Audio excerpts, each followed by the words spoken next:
इस video lecture में हम डिस्कस करेंगे एक कॉन्सेप्ट को जिसका नाम है free inventory. Free inventory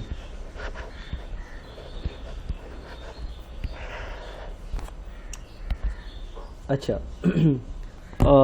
free inventory को आप ये कह सकते हो कि ये वो इन्वेंट्री है जिसका आप कह सकते हो कि यार अगर कोई मुझे ऑर्डर देगा तो मैं उसको वो बेच सकता हूँ। अच्छा, इसको ज़रा एक एग्जांपल के थ्रू समझते हैं। लेट्स से आपके पास एक वेयर हाउस है और वेयर हाउस वो जगह होती है जहाँ पर मैंने अपनी इन्वेंट्री प्लेस करी हुई होती है, जहाँ पर मैंने अपनी इन्वेंट्री रखी हुई होती है। लेट्स से इस वेयर हाउस में 300 यूनिट्स पड़े हुए हैं। इस वेयर हाउस में 300 यूनिट्स पड़े हुए हैं, 300 चीज़ें पड़ी हुई हैं। जिस चीज़ की भी आप बात कर रहे हो उसके 300 यूनिट्स पड़े हुए हैं, 300 चीज़ें पड़ी हुई हैं, ठीक है। अच्छा, अब वेयर हाउस में इन्वेंट्री पड़ी हुई होती है और वहाँ पर नई इन्वेंट्री आती रहती है और पुरानी इन्वेंट्री वहाँ से जो होती है वो बिकती भी रहती है। दोनों चीज़ें चल रही होती हैं। तो लेट्स से कि आज जो दिन है वो है 1 जनवरी 2020 और आपको ये मालूम है कि कुछ टाइम में या कुछ दिनों बाद मेरे पास लेट्स से 200 यूनिट्स इन्वेंट्री के आएंगे।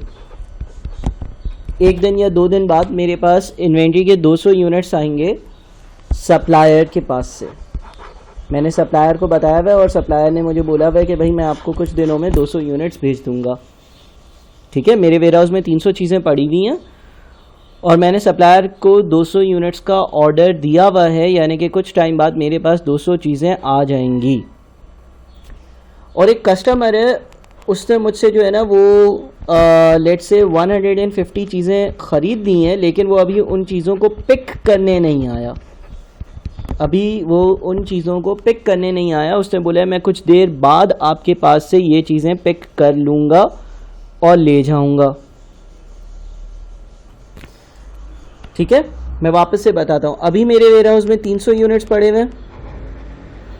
कुछ घंटों बाद या कुछ दिनों बाद या कुछ टाइम बाद सप्लायर के पास से मेरे पास 200 यूनिट्स और आ जाएंगे, बिकॉज मैंने सप्लायर को ऑर्डर दिया हुआ है और वो बस कह लो कि रास्ते में ही है, या 1 या 2 दिन में या 1 या 2 घंटों में सामान लेकर आ जाएगा।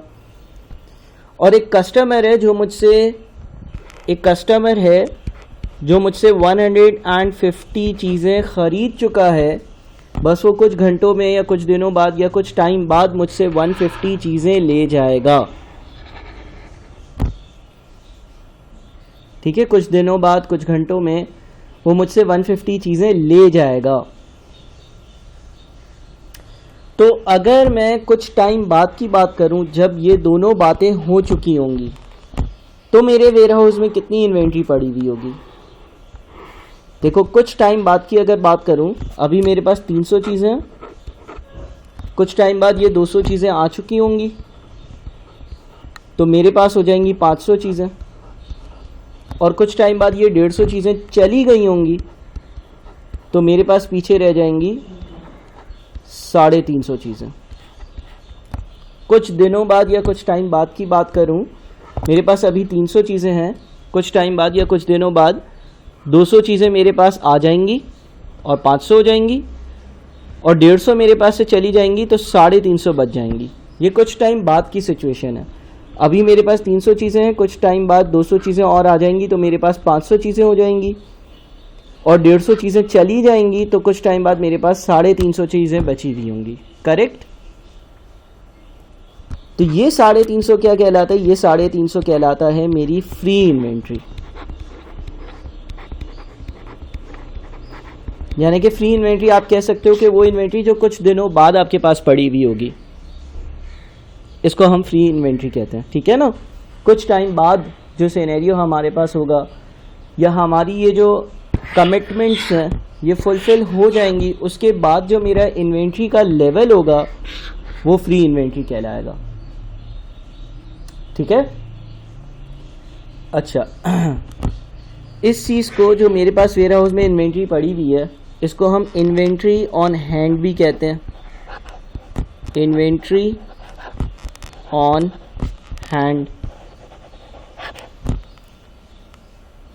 फिर ये जो 200 चीज़ें हैं जो कुछ टाइम बाद मेरे पास आने वाली हैं, इसको हम इन्वेंट्री ऑन ऑर्डर भी कहते हैं। तो इसको हम कह सकते हैं इन्वेंट्री ऑन ऑर्डर। और ये जो चीज़ें कस्टमर कुछ टाइम बाद मुझसे ले जाएगा, इसको हम इन्वेंट्री शेड्यूल्ड फॉर यूज़ भी कहते हैं। Inventory scheduled for use.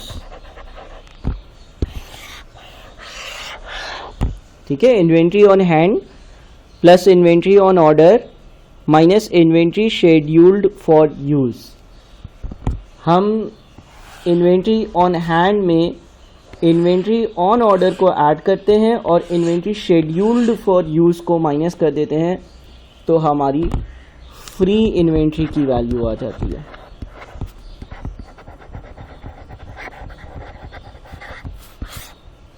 ठीक है भाई।